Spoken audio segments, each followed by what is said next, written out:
Breaking news Telangana భవన్లో BRS విస్తృత స్థాయి సమావేశం ప్రారంభమైంది.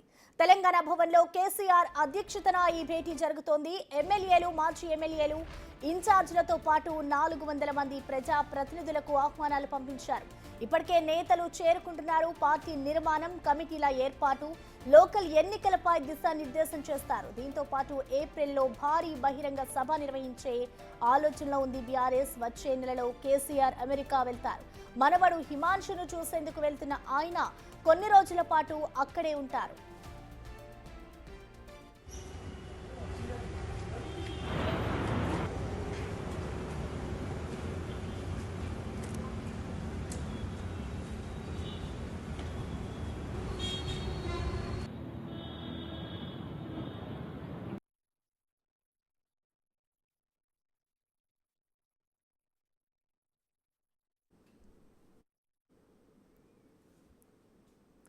ఇక ఈ మీటింగ్ కి సంబంధించిన పూర్తి సమాచారాన్ని మా ప్రతినిధి వాసు అందిస్తారు. వాసు,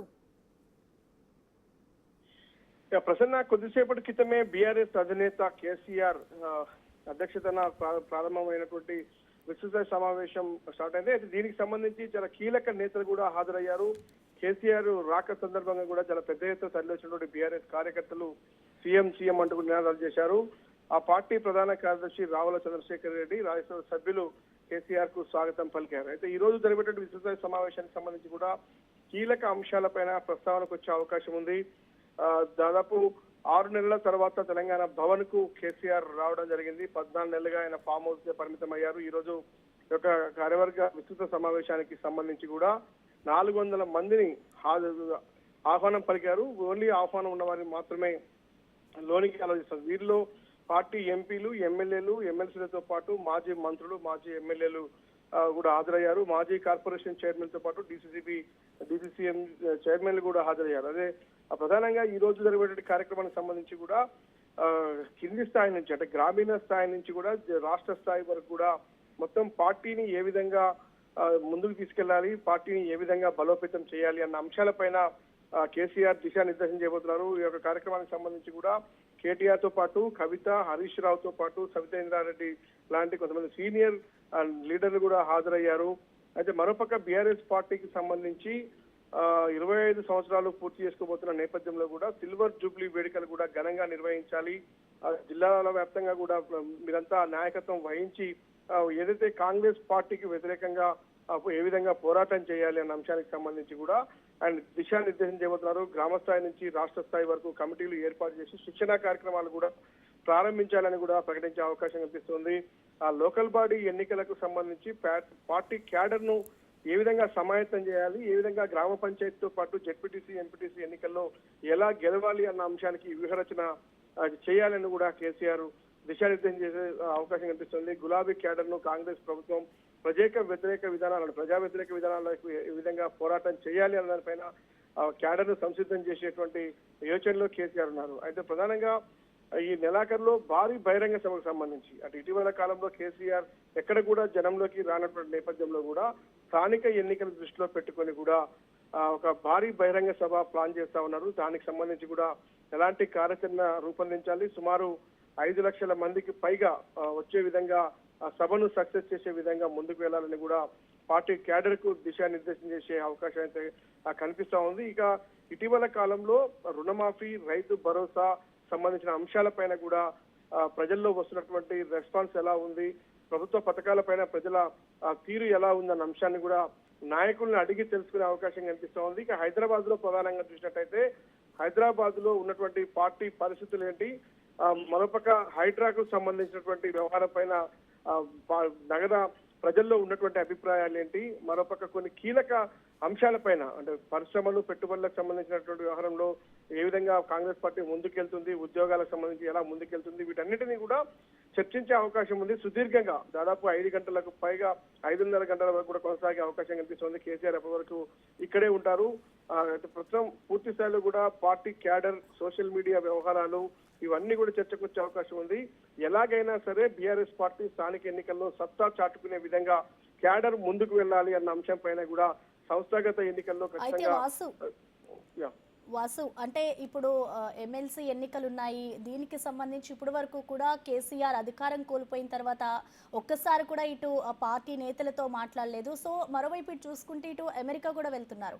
ఈ నేపథ్యంలోనే ఆయన ఈ మీటింగ్ నిర్వహిస్తున్నారనుకోవచ్చా? ఖచ్చితంగా కూడా ఆయన వచ్చే నెలలో అమెరికా వెళ్లేందుకు ఈ రోజు పాస్పోర్ట్ కార్యాలయానికి వెళ్లారు. ఆయన ఆ కుటుంబ సభ్యులతో కలిపి ఆయన వెళ్తున్నారు. ఆయన సతీమణి కూడా శోభ పాస్పోర్ట్ ఆఫీస్ కి వచ్చారు. ఈ రోజు ఆయనతో పాటు కలిసి రావడం జరిగింది. ఇద్దరు కూడా పాస్పోర్ట్ ఆఫీస్ తమ పాస్పోర్ట్ రెన్యువల్ చేస్తున్న తర్వాత నందినగర్ నివాసానికి చేరుకున్నారు. అయితే అమెరికాలో ఎన్ని రోజులు ఉండబోతున్నారు, ఎన్ని రోజులు ఉంటారు అన్న అంశానికి పక్కన పెడితే సంస్థాగత ఎన్నికలకు సంబంధించి కావచ్చు, ఎమ్మెల్సీ ఎన్నికల్లో కూడా అభ్యర్థిని కూడా నిలపలేకపోయినటువంటి తీరుకు సంబంధించి కూడా కొంత పార్టీ క్యాడర్ లో అసంతృప్తి అయితే కనిపిస్తా ఉంది. ఎందుకంటే చాలా మంది కొన్ని టికెట్ల పైన ఆశలు పెట్టుకున్నారు. 3 ఎమ్మెల్సీ స్థానాలకు సంబంధించి పార్టీ బలపరిచినటువంటి అభ్యర్థి మేమే అంటూ కూడా ప్రచారంలో దిగారు. చాలా కాలంగా వాళ్ళు పోటీ చేయాలన్నటువంటి ఉత్సాహంలో ఉన్నారు. కానీ పార్టీ ఎక్కడ కూడా అభ్యర్థిని నిలిపేందుకు ధైర్యం చేయలేదని చెప్పాలి.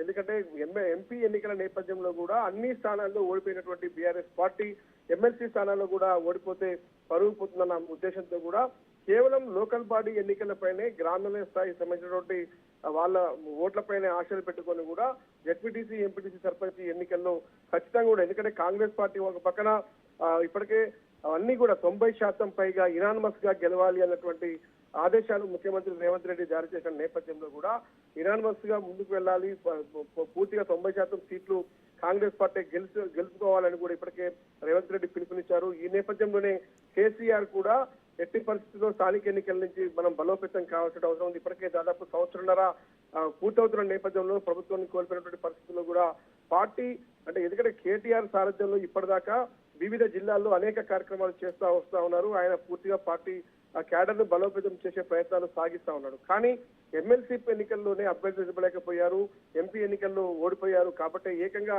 కేసీఆర్ రంగంలోకి దిగారు అన్నాం. ఎందుకంటే పూర్తి స్థాయిలో కూడా ఇక్కడ వర్గపోరు కొనసాగుతున్న నేపథ్యం, ఒక పక్కన కవిత, ఒక పక్కన హరీష్ రావు, ఒక పక్కన కేటీఆర్ కి కూడా ఎవరు నాయకులు అన్న దాన్ని కార్యవర్గం మొత్తం కూడా కార్యకర్తలు పూర్తిగా నమ్మలేనటువంటి పరిస్థితుల్లో కూడా ఏకంగా ఇప్పుడు కేసీఆర్ పూర్తిగా కూడా రంగంలో దిగారు. కాబట్టి ఈ రోజు ఈ కార్యక్రమానికి పూనుకున్నారు. రేపు అమెరికా వెళ్ళడానికి ముందే ఒక బహిరంగ సభ ప్లాన్ చేస్తా ఉన్నారు. ఆ బహిరంగ సభ సక్సెస్ చేసి ఆ తర్వాత స్థానిక ఎన్నికల్లోకి పోవాలి. ప్రధానంగా కాంగ్రెస్ పార్టీ వైఫల్యాలను ఎండగట్టాలి అన్న యోచనలో ప్రస్తుతం బీఆర్ఎస్ పార్టీ ఉంది, బీఆర్ఎస్ అధినేత ఉన్నాడు. కాబట్టి ఏ విధంగా ముందుకు వెళ్ళాలి అన్న అంశానికి సంబంధించి దిశానిర్దేశం అయితే చేసేటువంటి అవకాశం కనిపిస్తా ఉంది. అందుకనే దాదాపు పార్టీలో కీలకంగా పనిచేసినటువంటి మంత్రులు, ఎంపీలు, ఎమ్మెల్సీలతో పాటు జిల్లా స్థాయి నేతలందరినీ కూడా ఈ యొక్క కార్యక్రమానికి పిలవడం జరిగింది. ప్రస్తుతం ఈ యొక్క కార్యక్రమం ప్రారంభమైంది.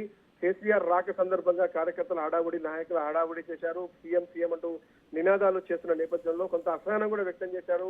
ఎవరిని కూడా అరవద్దంటూ కూడా ఆయన కొంచెం అసహనం వ్యక్తం చేస్తూ లోనికి వెళ్ళిన పరిస్థితి కనిపిస్తోంది. ప్రస్తుతం అయితే సమావేశం ప్రారంభమైంది. చూడాలి మరి కాసేపట్లో ఎలాంటి దిశానిర్దేశం చేశారు, ఎలాంటి ఆయన సూచనలు చేశారన్న అంశానికి సంబంధించి ఒక క్లారిటీ వచ్చే అవకాశం అయితే కనిపిస్తా ఉంది. ఇది 5 గంటల తర్వాత వరకు కూడా కొనసాగే అవకాశం, కొంత ఆలస్యంగా కూడా ప్రారంభమైన నేపథ్యంలో కూడా 6 వరకు కూడా ఈ యొక్క కార్యవర్గ సమావేశంతో పాటు కీలక సూచనలు చేసే అవకాశం కనిపిస్తుంది. Right, thank you Vasu.